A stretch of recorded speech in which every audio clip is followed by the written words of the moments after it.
নমস্কার বন্ধুরা, আমার রান্নাঘরে সবাইকে স্বাগত। ফুলকপির তো অনেক রকম রেসিপি খেয়েছেন। আমি যেভাবে ফুলকপি রান্না করে দেখাবো আজকে, এটি সম্পূর্ণ নিরামিষ রেসিপি। এটি লুচি, রুটি, পরোটা সব কিছুর সাথে খেতে দুর্দান্ত লাগে। তো চলুন দেখে নেওয়া যাক আমি কিভাবে ফুলকপি রান্না করছি। এখানে ফুলকপিগুলো আমি একটু গরম জলে ভাপিয়ে নিয়েছি। কড়াইয়ে সরষের তেল গরম করতে দিয়েছি। সরষের তেলের মধ্যে অল্প হলুদ দিয়ে আমি ফুলকপিগুলো ভেজে নেব। বেশ ভালোভাবে আমি ফুলকপিগুলো ভেজে নেব। ফুলকপিগুলো আমার ভাজা হয়ে গেছে, এবার আমি উঠিয়ে নেব।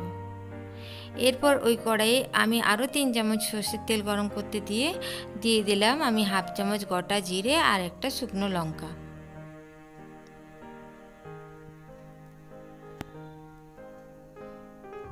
এরপর আমি অল্প হলুদ দিয়ে দিলাম আমি 1.5 চামচ আদা টমেটো বাটা, আর দিয়ে দিলাম 1 চামচ নারকেল বাটা আর 1 চামচ কাজু বাদাম বাটা। এরপর মশলাটাকে খুব সুন্দর করে কষিয়ে নেব। দিয়ে দিলাম আমি পরিমাণ মতো নুন, হলুদ গুঁড়ো,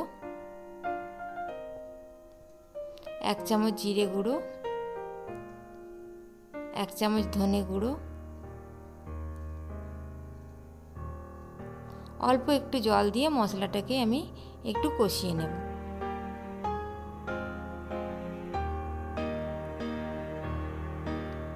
এবার দিয়ে দিলাম 1 চামচ লঙ্কার গুঁড়ো না দিয়ে আপনারা কাঁচা লঙ্কা বাটাও দিতে পারেন। আর দিয়ে দিলাম আমি হাফ চামচ গরম মশলা। আরও একটু সামান্য জল দিয়ে মশলাটাকে আরেকবার কষিয়ে নেব। দিয়ে দিলাম আমি স্বাদ মতো চিনি।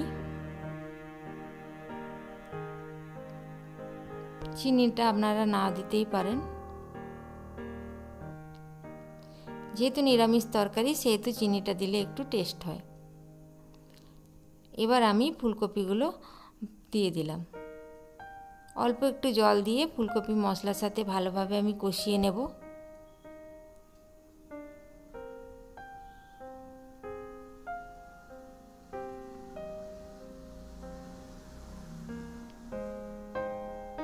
বেশ কিছুক্ষণ ধরে আমি কষিয়ে নেব।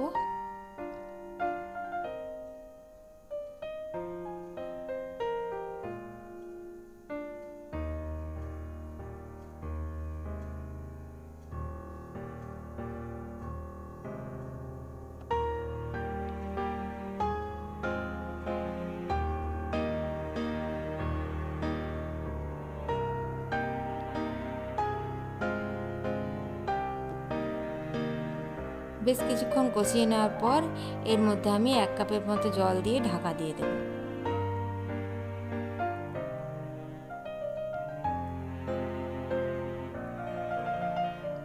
ভালো করে নাড়াচাড়া করে দিলাম।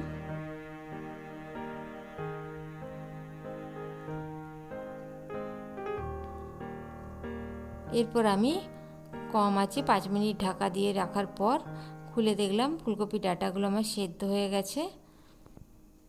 ফুলকপিগুলো তো আগেই ভাজতে ভাজতেই সেদ্ধ হয়ে গেছিলো। তৈরি হয়ে গেল একটা সুন্দর স্বাদের ফুলকপির রসা।